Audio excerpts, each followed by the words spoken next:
26. Happy Memorial Day weekend. Welcome to the show. New Star Wars movie opened. It did so, but other movies really had a strong weekend, like Obsession and even The Sheep Detectives. We'll talk about it all coming up here on LCJ Live. Thanks for watching. If you're watching live on YouTube, appreciate it. Send in your questions, your comments, your thoughts on the weekend. Did you go see The Mandalorian and Grogu? What are your thoughts on the movie? We'll get them here on LCJ Live. Here I've got Grogu, Baby Yoda, here with me. $82 million is the 3-day estimate from Disney for The Mandalorian and Grogu.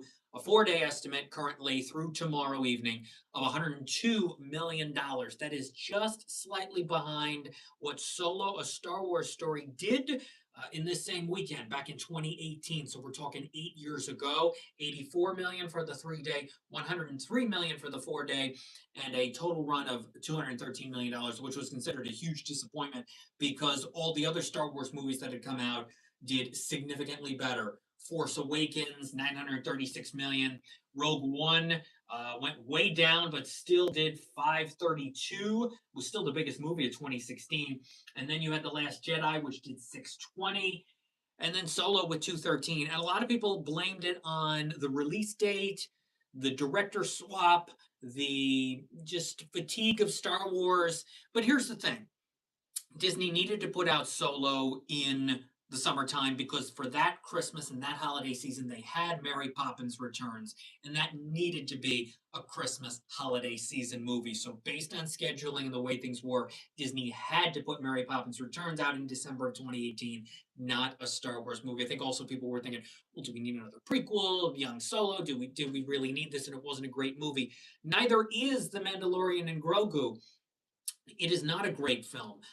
It is just very average. The entire experience of The Mandalorian and Grogu is average at best. You know, it's just not exciting. It's not special. It's not thrilling. There's nothing about this movie that I'm really going to remember. Yes, you have the puppetry of what they do with Grogu. Yes, you have the visuals, which are fine. And Grogu has a solid arc in the second half. But honestly, all the stuff with Rod of the Hutt, Jeremy Allen White's voice performance there. You have Pedro Pascal, you have Sigourney Weaver, but there's just no pizzazz. There's nothing about this Star Wars movie that makes it feel like an epic Star Wars movie. Maybe next year, next Memorial Day weekend, we're getting the Star Wars Starfighter with Ryan Gosling, Amy Adams from Sean Levy, and maybe that movie will bring much more oomph to it and what's known for the Star Wars brand. Though I haven't loved all of these modern Star Wars movies. I thought The Force Awakens was good, and the others were a little hit and miss. I wasn't as negative on Last Jedi as a lot of people were. Rise of Skywalker, I didn't think was great. Rogue One was only okay. Solo had its moments, but not extraordinary. But this movie, though not a complete disaster, I would just say it's just meh. It's just there's nothing about it that's incredible. And I think that factor and what a lot of people were concerned about and what Disney was concerned about heading into the weekend played into this. Some families probably went to see Mandalorian and are going this holiday weekend, but they're also going to see The Sheep Detectives. They're also still going to see Mario and Project Hail Mary, and families waiting for The Breadwinner next weekend and Toy Story 5 in about 4 weekends. So yeah, 82 million. It's about in line with what some of the estimates were. Maybe gets to 102 million for that 4-day. And I think Disney wants to go under what Solo did. So then they can say, well, if it does better than that, then they can say that when the actual results are released. Some of that'll be tomorrow, some of that'll be on Tuesday. But that's where we're at with The Mandalorian and Grogu, $82 million. But look, I think the real winner of the weekend, even though Mandalorian is number one and is technically the winner of the weekend, you got to also give a lot of props to Obsession, this Focus Features horror movie that is now already one of Focus's 10 biggest movies ever. My goodness, it increased 30% this weekend to 22.4 million for the 3-day. Its total right now is 52.8 million. It is one of the 10 biggest Focus Features films ever. What's up, Rob P1349? Are you looking forward to Dune? I am. I am looking forward to the third Dune movie because I like the first one, really like the second one. It's not I don't think it's the most amazing movie ever, but I like Dune Part 2. I do think it's a better film than the first one. It has more to say, it has more to do. The first act of it is the best out of Dune Part 2, but there's a lot to like of it. Technically, the acting, the style of it. So I am looking forward to the next Dune movie. What's up, Christian Sisklowski? Thanks for being here. B5667B. What's up, LCJ Live? Love the shirt. Thank you. Cannes Film Festival. Yeah, I've heard some buzz on some movies. Been following friend and colleague Brian Rowe. I was just on his show, The Awards Contender, talking about the 25th anniversary of Shrek, and I know he was at Cannes seeing some big movies that have been acquired by some studios and distributors and big award season contenders. So we'll get into more of that, of course, later in the year. But a big impact from the Cannes Film Festival, seeing lots of things on social media over the last week, but a big time in theaters right now for Obsession. 22.4 million this weekend after doing 17 last weekend. That is stellar. The Focus loves this. The budget on this was really low, and it just goes to show you that horror movies still have it. Not every horror movie can do it. We'll talk about Passenger in a minute, but my goodness, this movie had late buzz going into last weekend, and that carried into the during the week box office. The Monday through Thursday numbers were really strong, and now a really good second weekend for Obsession. I did see Mandalorian and Grogu. Christian Keselowski just joining us here on LCJ Live. I didn't love it. No, I honestly could have slept through it. Honestly, there is nothing about it that is a wow, that is exciting, that is thrilling. It's just one fight, chase, conversation after the other. We're going from this place to this place. Okay, let's fight some people here. There's just nothing special about it. And I like the point that my colleague Mike Sargent made when we recorded our new Too Fast, Two Films podcast episode about Mandalorian and Grogu and Tuner. You'll get that soon at twofast2films.com. He made a point that they don't add anything to the lore. You don't learn anything new about the Mandalorian. You don't learn anything new, really, about Grogu. So why bother? So that was a really good point he made. So, and I completely agree with that. So I wish it was better. Fanimator 101, Masters of the Universe, and Toy Story 5 are next month. I hope Toy Story 5 is great. I hope Masters of the Universe is good. I don't know if it's going to make a lot of money, but we'll see what happens. And seeing Sheep Detectives. All right, yeah, Sheep Detectives had a good weekend, but let's get to number 3, which is Michael. Michael only dropped 23%, added $20 million. It's at $314.2 million. It is the 4th biggest Lionsgate movie ever. And it is the biggest Lionsgate movie that is not a Hunger Games movie ever. Incredible. Incredible for Michael. Number 4 is The Devil Wears Prada 2, only dropped 29%, $12.6 million. It is at $196.1 million. It is the biggest movie that 20th Century Studios has put out since the 20th Century Studios name, besides Avatar. So the biggest non-Avatar for them. And here's a fun fact. You ready for this? It is the 10th biggest, either 20th Century Fox or Studios, non-Avatar, non-Star Wars, non-X-Men or Deadpool movie ever. It passed one of the Ice Age movies to do this today. It will pass the next Ice Age movie to do this tomorrow. But it is the 10th biggest under the 20th Century, either Fox or Studios brand, that is not a Star Wars, Avatar, or X-Men Deadpool movie. That's an accomplishment for The Devil Wears Prada 2 to be that. It will pass 200 million, and that's really good. Number 5 this weekend is The Sheep Detectives, which only dropped, you ready for this, 6%. Added 9 million. It's at 43.5 for Amazon MGM. It's their second biggest film of the year behind Project Hail Mary, and they're estimating a good number for it for tomorrow. A lot of families and even just adults catching up on Sheep Detectives. My conversation with Kyle Balda, check that out, the director, at lcj.podbean.com and animationscoop.com. Number 6 this weekend is Passenger. So Paramount put out this new horror movie of the week, and it opened to $8.7 million, which is not terrible, but compared to the $22 million second weekend of Obsession, it's a distance away. $8.7 million for Paramount's Passenger this weekend. Of course, the horror movie of the weekend next weekend is Backrooms from A24. They have high hopes for that, but are they concerned that all the momentum is still going to be with Obsession even in its third weekend? That will be interesting. What's up, Kelly? It's kind of awkward. Thanks for being here on LCJ Live. B. Hunter Woodruff, thanks for being here as well. Everybody's here for the show today. We're talking about horror movies doing well and doing so-so, like Passenger. And then we'll see what Backrooms does next weekend. Number 7 this weekend, Mortal Kombat 2 had the biggest drop of any movie in the top 10 this weekend. 54%, 6.2 million. It's at 72.8 for Warner Brothers. It is still not past Wuthering Heights yet, and I'm not sure it's gonna. It might, but it'll be close to be the biggest film of the year so far for Warner Brothers. Number 8 is I Love Boosters. This is Boots Riley's new film. I liked Sorry to Bother You. I have not seen this yet. I may catch up on it at some point. Just 3.7 million for I Love Boosters for Neon. Number 9 is Mario, 3.2 million. It's at 423.6, as we've mentioned. Fourth biggest Universal movie ever.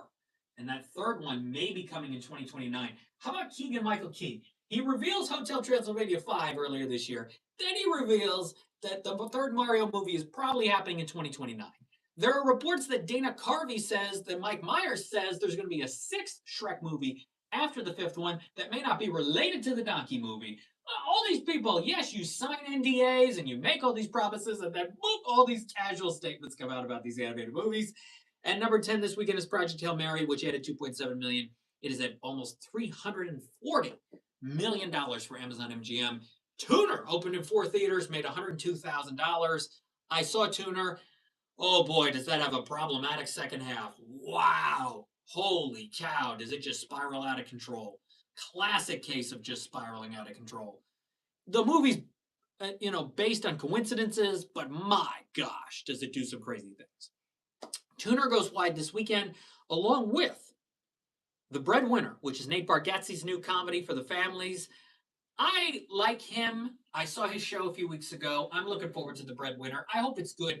I hope it's fun. And yes, it could be silly and over the top slapstick, but as long as it's not mean spirited, I think it'll be a good time.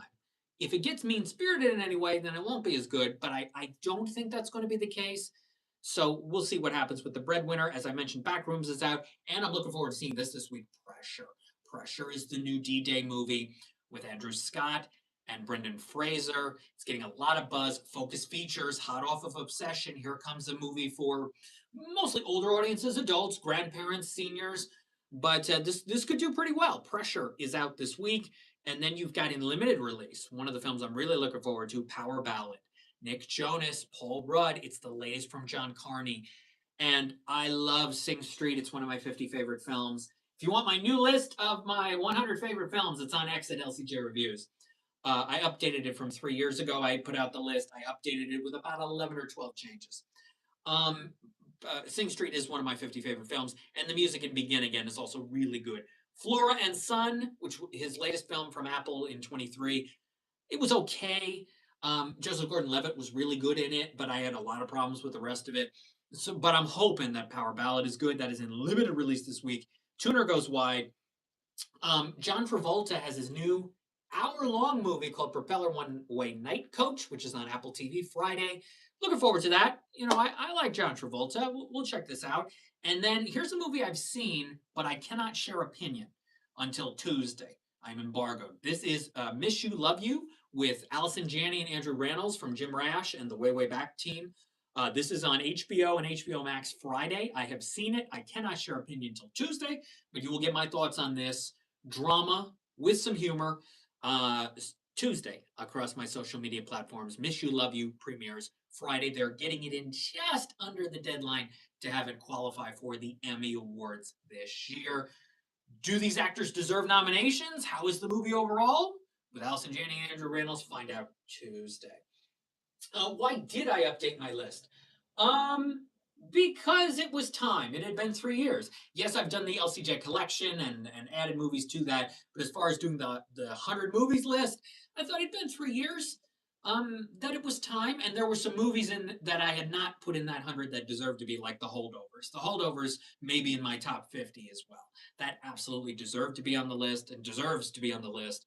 Along with some of my top movies the last few years. September 5, Nouvelle Vague. What else did I add? Schindler's List is now in the top 100, and a couple others. I made some adjustments and some changes and some additions, but there were a few I knew needed to get into that 100 now. And other films I'd seen, Tender Mercies, which was the most recent film I think I watched to get into it. The late Robert Duvall. I watched it just a few days before he passed. earlier this year. Uh, really liked that film. And so I wanted Tender Mercies on that 100 list. So yeah, it was time to do that. I hope that the breadwinner is not mean spirited. Correct.